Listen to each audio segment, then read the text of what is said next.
June মাস, দ্বিতীয় পক্ষ। প্রায় শেষ বেলাতেই এসে পৌঁছেছি আমরা দ্বিতীয় পক্ষের বিষয়ে চলার পথে। আজকের প্রথম চিঠি লিখছেন তমসা রায়, গ্রাম গোপালপুর, সোনারপুর, দক্ষিণ 24 পরগনা থেকে। রাঁধার পরে খাওয়া, খাওয়ার পরে রাঁধা, এই নিয়মের অনুশাসনে বাঁধা জীবন। বাইরে বের হবার খুব একটা ফুরসত পাওয়া যায় না। মাঝে মধ্যে নিমন্ত্রণ রক্ষার্থে বেড়ালে ভাগ্যে দু একটা শিকে ছেঁড়া। একবার নদীপথে আত্মীয় বাড়ি যাচ্ছি। নদীবেষ্টিত দ্বীপ অঞ্চলে স্থলপথ অপেক্ষা জলপথে ভ্রমণের সুবিধাজনক এবং শ্রেয়। যন্ত্রচালিত বৃহদাকার যাত্রী নৌকা চলেছে। পথিমধ্যে কখনো যাত্রী নামানো আবার ওঠানো চলে নিয়ম মাফিক। পাটাতনে বসে উভয় পারের দৃশ্য অবলোকন করছি। বেশ লাগছে, নতুন জায়গা, নতুন মানুষ। একসময় দেখলাম দূরে একটা ভেলা ভাসছে যেন। আমাদের নৌকো দ্রুত এগোচ্ছে। কাছাকাছি হতে দেখি একটা ভেলা, তার উপর মশারি টাঙানো। পরিপাটি বিছানায় একটি মেয়ে ঘুমুচ্ছে। ডাকলেই যেন উঠে পড়বে। ছবির মতো মুখখানি, বুকের ভেতরটা মোচড় দিয়ে উঠল। আরে, কোন মায়ের বুক খালি হলো কে জানে। আমার গাল বেয়ে অশ্রুধারা। সমিত ফিরল সদ্য ওঠা কয়েকজন যাত্রীর কথাবার্তায়। ততক্ষণে ভেলা হয়তো ভেসে চলল নেতাধোপানির ঘাটের উদ্দেশ্যে। মনে হলো এ বুঝিবা বেহুলার ভেলা। কয়েকজন বলছিল মেয়েটিকে সকালেই ভাসানো হয়েছে। হাসপাতাল, ইঞ্জেকশন সহ সকল আধুনিক ব্যবস্থা থাকতেও সাপের বিষে অকালে ঝরে পড়ল একটি কুঁড়ি। সমাজের রন্ধ্রে রন্ধ্রে আজও অজ্ঞতা আর কুসংস্কারের কালো আঁধার। চলার পথের ওই দৃশ্যটি ভুলতে পারি না কিছুতেই। তমসা রায়, গোপালপুর, সোনারপুর, দক্ষিণ 24 পরগনা থেকে। পূর্ব হুগলির চিঠি পার্থপাল, গ্রাম মৌবেশিয়া, ডাকঘর চোপা, গুড়াপ, হুগলি থেকে লিখছেন। ভগ্ন শরীরে শেষমেশ হাসপাতালে ভর্তি হলেন জয়দেববাবু। একটানা কাশি আর বুকের ব্যথার উপসর্গ দেখে ডাক্তারবাবুরা তার টিবি, নিউমোনিয়া ও ব্রঙ্কাইটিসের পরীক্ষা করালেন। দেখা গেল সেসব রোগ তাঁর শরীরে বাসা বাঁধেনি। ডাক্তারবাবুরা আরও এগোলেন এবং দেখলেন তার ফুসফুসের একটি লোবে বহাল তবিয়তে আছে পার্থেনিয়াম আগাছার বেশ কিছু রেণু, যাদের জেরেই জেরবার তাঁর জীবন।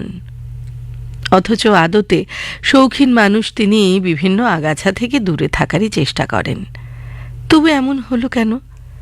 ডাক্তারবাবুদের লাগাতার জেরায় জানা গেল তিনি নাকি প্রত্যেক ভোরে গ্রামের ঢালাই পথে মোট 4 কিলোমিটার হাঁটেন, যে পথের দুপাশে ছোট ছোট সাদা ফুল সমেত শোভাবর্ধন করে পার্থেনিয়াম নামের আগাছাগুলি। গাজর গাছের পাতার সঙ্গে মিল থাকায় যাদেরকে তিনি ভালোবেসে গাজর ঘাস বলেন। যা বোঝার বুঝে নিয়ে ডাক্তারবাবুরা নিদান দিলেন ওই পার্থেনিয়াম পথে তাঁর প্রাতভ্রমণ নিষিদ্ধ। হাসপাতাল ফেরত জয়দেববাবু তাতে পড়লেন মহাফ্যাসাদে। সকালের হাঁটা থামালে ফুসফুস বাঁচলেও সুগার, প্রেশার যে বাড়বে লাফিয়ে।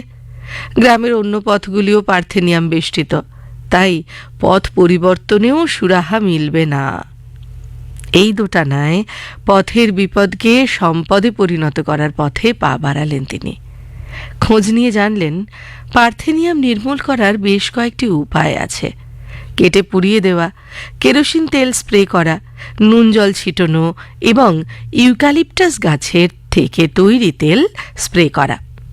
তিনি শেষ উপায়টিকে বেছে নিলেন এবং মজুর নিয়োগ করে ওই 2 কিলোমিটার পথে ইউক্যালিপটাস তেল ছেটানোর ব্যবস্থা করলেন।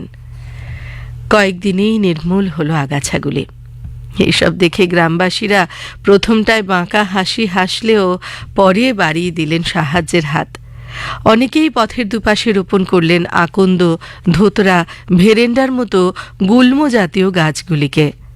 বেশ কিছুদিন পরে তাদের পাশে আপনা আপনি উঁকি দিল তেলাকুঁচো, হুড়হুড়ে, বনতুলসীর মতো দেশীয় আগাছাড়াও। জয়দেববাবুর চলার পথে এখন হুটোপুটি করে কারা? সুপবন। লিখলেন পার্থপাল, মৌবেশিয়া, চোপা, গুরাপ, হুগলি থেকে।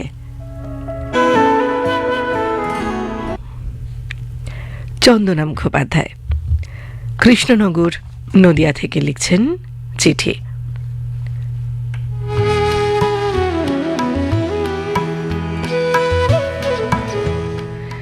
জীবন জীবিকার কারণে এদিক ওদিক ছুটে বেড়াতে হয়। নিরন্তর ছুটে চলার মাঝে আমার শানিত বুদ্ধির পরিচয় মেলে না তেমন, তবে খোলা চোখ আর স্বাভাবিক শ্রবণ শক্তি শুষে নিতে চায় যাপিত দিনের সবটুকু রূপ, রং, স্বপ্ন, মায়া, সুর, তাল, ছন্দ। ঘটমান বর্তমান অতীত হয়, সঞ্চিত মণিমাণিক্যর সঙ্গে নুড়ি পাথর ধুলো বালিও এসে জমা হয় বইকি, জমে তারা স্মৃতির দেরাজে। তাই তো টাইগার হিলের সূর্যোদয়ের সৌন্দর্য বর্ণনা করতে গিয়ে হোঁচট খাই। সব আনন্দের রং বিবর্ণ ফ্যাকাশে হয়ে যায় যখন হোটেলে ফিরে দেখি শুকনো মুখে খাবার পরিবেশক শিশু শ্রমিক বাচ্চাটিকে। জীবন মৃত্যুর মাঝখানে দাঁড়িয়ে কাজ করতে হয় কোনো কোনো সময়, এমনই একটি অভিজ্ঞতা বলি শোনো। অতি সংকটপূর্ণ একটি মায়ের সন্তান প্রসবের খবরে উৎকণ্ঠিত পরিজনদের প্রথম প্রশ্ন, ছেলে না মেয়ে? নিয়ম করে অতিথি আসে, তবে সেটা বাড়িতে নয়, হাসপাতালে। প্রান্তিক গ্রামের ব্লক প্রাথমিক স্বাস্থ্যকেন্দ্রের রান্নাঘরের বারান্দায় একটি দড়ির খাটিয়া অতিথিদের জন্য নির্দিষ্ট। জন্মজুর দুই ছেলের টানাটানির সংসারে 10-20 দিনের খাবার পেতেন তাদের বৃদ্ধা মা, আর মাসের বাকি কটা দিন স্থানীয় এই হাসপাতালে এসে রোগী ভর্তির খাতায় নাম লেখাতেন বৃদ্ধা মা, দুটো ভাতের জন্য। প্রথম প্রথম নাম লেখা হলেও শারীরিক সমস্যা তেমন না থাকায় রোগী নয়, উনি হয়েছিলেন হাসপাতালের অতিথি, সব স্টাফদের ঠাকুমা। এত আর্থিক দৈন্য তা সত্ত্বেও। কিন্তু আমার শহরের এক নামী চিকিৎসকের কলমে উঠে এসেছে আর এক মর্মস্পর্শী ঘটনা। এক বৃদ্ধামাকে তার ছেলে হাসপাতালের সার্জিক্যাল ওয়ার্ডে ভর্তি রেখে পুজোর ছুটিতে সপরিবারে বেড়াতে গেছে কাশ্মীর। না না, বৃদ্ধা মায়ের কোনো সার্জারির প্রয়োজনে নয়, এটা ছিল ওই কদিনের জন্য মাকে রাখার সুষ্ঠু ব্যবস্থাপনা। বন্ধু প্রাত্যহিকী, হাসপাতালে বিভিন্ন শারীরিক এবং মানসিক রোগের চিকিৎসা হয় জানি, কিন্তু এমন গুণধর পুত্রের মানসিক দৈন্য ও অমানবিকতা রোগের চিকিৎসা কোথায় কিভাবে হয় জানো? চন্দনা মুখোপাধ্যায়, কৃষ্ণনগর, নদিয়া থেকে।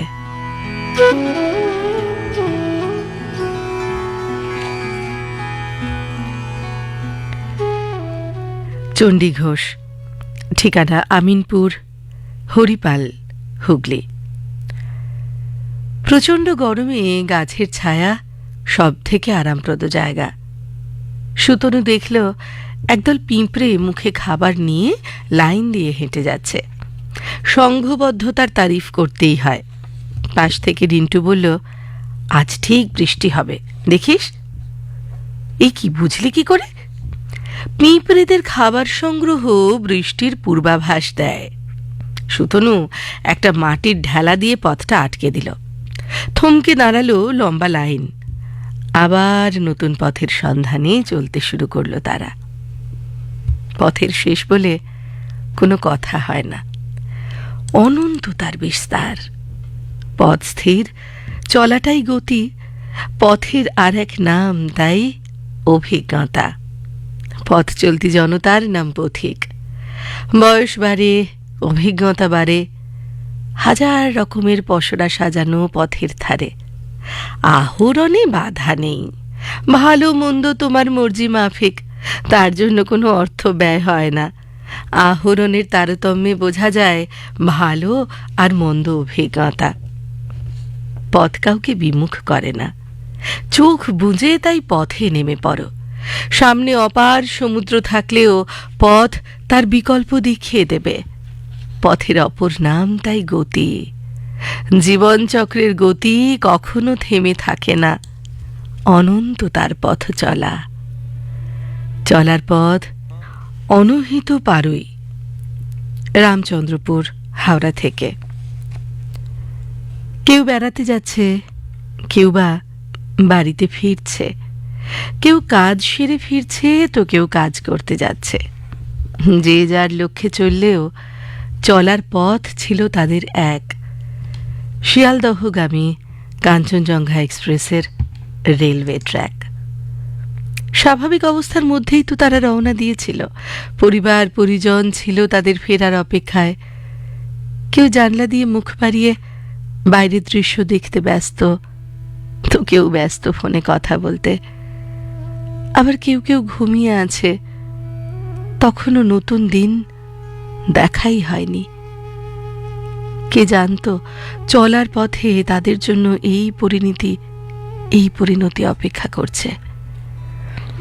কাঞ্চনজঙ্ঘা এক্সপ্রেসকে গন্তব্যে পৌঁছে দিতে ড্রাইভার ও গার্ডরা ছিলেন কর্তব্যকর্মে রত। কাজের শেষে তাঁদেরও তো পরিবারের কাছে ফেরার কথা। কেউ ফিরতে পারল, আবার কেউ পারল না। একই লাইনে দুটি ট্রেন কি করে হয়, কার গাফিলতি ইত্যাদি প্রশ্নে না গিয়ে কেবলই মনে হচ্ছে আমার পরিচিত স্বজন কেউ ওই যাত্রীদের মধ্যে ছিল না ঠিকই, কিন্তু থাকতে তো পারত। কোথাও না কোথাও ছিল ত্রুটি, আর সেই ভুলেই বদলে গেল কত জনের জীবনের চলার পথ। কেউ ফিরল মৃতদেহ হয়ে, কেউ হাত পা হারিয়ে, আবার কেউ বা স্বজন হারিয়ে। সবার শুভ কামনায় এ লেখা শেষ করছি। চলার পথ শুভ হোক সবার। অনুহিত পারুই, রামচন্দ্রপুর, হাওড়া থেকে। পরিমল ভৌমিক, আমবাড়ি, দিনহাটা, কোচবিহার থেকে। চলার পথে নিত্য নতুন কত দৃশ্য, কত ঘটনার সাক্ষ্য বহন করে চলতে হয় তার ইয়ত্তা নেই। তবে কিছু কিছু ঘটনা এমনভাবে মনের গভীরে বাসা বাঁধে যা সহজে ভোলা যায় না। এরকমই একটি ঘটনা বলার সুযোগ এলো তোমার দরবারে। ভাবলে এখনো গা শিউরে ওঠে। সাইকেলে চেপে যাচ্ছিলাম স্কুলে। চলার পথে পরে গাছগাছালি ঘেরা এক কালী মণ্ডপ। খানিকটা দূর থেকে দেখছিলাম কয়েকটি শিশু সেখানে খেলছিল। হঠাৎ কানে এলো আর্ত চিৎকার, বাঁচাও বাঁচাও, কে আছো, ওকে বাঁচাও। ততক্ষণে সেখানে পৌঁছে দেখি একটি শিশু মাটিতে পড়ে তীব্রভাবে হাত পা ছুঁড়ছে। নাক মুখ সহ শিশুটির পুরো মাথা একটি প্লাস্টিকের ঠোঙায় সেঁটে রয়েছে। আমি সাইকেল ফিঙলে নিমেষেই মাথা থেকে ঠোঙাটি টেনে খুলে ফেললাম। শিশুটি নির্বাক হয়ে ফ্যাল ফ্যাল করে তাকিয়ে রইল। তাকে কোলে তুলে নিয়ে সান্ত্বনা দিলাম। সম্বিত ফিরে এলে কান্নায় ভেঙে পড়ল ছোট্ট শিশুটি। ক্রমে স্বাভাবিক হলো সে। ততক্ষণে বাড়ির লোকজন সহ পাড়ার অনেকেই অকুস্থলে জড়ো হয়েছে। ওহে প্লাস্টিক, তুমি পরোক্ষভাবে প্রতিদিন কত লোকের প্রাণ নিচ্ছ জানি, প্রত্যক্ষভাবেও যে তুমি প্রাণ সংহার করতে পারো তার সাক্ষী হয়ে রইলাম আজ। ভাবতে ভাবতে স্কুলের উদ্দেশ্যে রওনা দিলাম। পরিমল ভৌমিক, আমবাড়ি, দিনহাটা, কোচবিহার থেকে। চলার পথে এ বিষয়ে এবারে চিঠি লিখছেন রৌনক গড়াই, বাগবাজার, চন্দননগর, হুগলি থেকে। ছোটবেলা থেকেই শুনে আসছি, পথ চলবে চোখ কান খুলে রেখে। পথই আমাদের পাথেয় যোগান দেয়।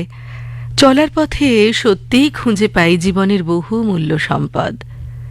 আমি যখন প্রাইমারিতে সকালবেলা মায়ের সঙ্গে চন্দননগর স্ট্র্যান্ডের সামনে আমাদের বিদ্যালয়ে আসতাম, তখন দেখতাম একজন বয়স্ক মানুষ স্ট্যান্ডের রাস্তায় চকখড়ি দিয়ে কিছু লিখছেন। যখন তৃতীয় কি চতুর্থ শ্রেণীতে পড়ি, তখন সেই লেখাগুলো পড়ে দেখি সবই মানুষকে সচেতন করার কিছু পরামর্শ। প্রতিদিন মানুষের অবশ্যই হাঁটা দরকার। নিয়ম মেনে ব্যায়াম করলে শরীর মন ভালো থাকে। গাছ না লাগাতে পারলেও কোনো অবস্থাতেই গাছ কাটা যাবে না। নদী আমাদের মাতৃস্বরূপা, সেখানে নোংরা ফেলা যায় না। ফ্যাট ও শর্করা জাতীয় খাবার কম কম খেতে হবে, যতটা পারা যায়। এভাবেই কত কত লেখা সেখানে। অর্থে নয়, শিক্ষায় ধনী হতে হবে। জলই হচ্ছে পৃথিবীতে সবচেয়ে সবচেয়ে মূল্যবান। এমন অনেক কথা। যে কোনো মূল্যে জল অপচয় বন্ধ করা তোমার কর্তব্য। এই ধরনের নানা লেখা ভোর থেকে উঠে আসা প্রাতঃভ্রমণকারী মানুষেরা মনোযোগ দিয়ে পড়েন। আমি এখন দ্বাদশ শ্রেণীতে। আমি এখনো দেখি সেই জেঠু একইভাবে আপন মনে লিখে চলেছেন মানুষকে সচেতন করা সেই সব কথা। আমি আগে বুঝতাম না, এখন বুঝি কত মূল্যবান কথা তিনি আমাদের বারবার স্মরণ করিয়ে দেন। তার নিরলস প্রয়াসও আমাকে প্রেরণা দেয়। চন্দননগর শহরের আরও কতকগুলো জনবহুল স্থানেও তিনি সকালবেলা রাস্তায় লেখার এই কাজটি করেন। চলার পথে প্রতিটি মানুষ সুস্থ থাকার কৌশল জেনে নেন তার আন্তরিক প্রয়াস থেকে। সেদিন হঠাৎ স্কুলে যাওয়ার পথে একটা লেখা দেখে আমার বেশ বিস্ময় জাগল। ইংরেজিতেই লিখেছেন তিনি, যার মর্ম কথা হল, তুমি অপরের কাছে যেমন আচরণটি আশা করো তেমনটি তুমি নিজে করো। পরের বাক্য, তোমার প্রত্যাশা মতো আচরণ যদি তুমি অপরের কাছে না পাও, তবু তুমি ক্ষুণ্ণ হইও না। এই কথা মানুষকে যথার্থ হতে, সৎ হতে প্রেরণা দেয়। চলার পথে আক্ষরিকভাবেই আমি তা পেয়ে চলেছি, আর আমার ক্ষুদ্র স্মৃতিব্যাগে সঞ্চয় করে রাখছি, পাথেয় করব বলেই। সকলকে প্রণাম জানিয়ে শেষ করি। রৌনক গড়াই, বাগবাজার, চন্দননগর, হুগলি থেকে লিখলেন।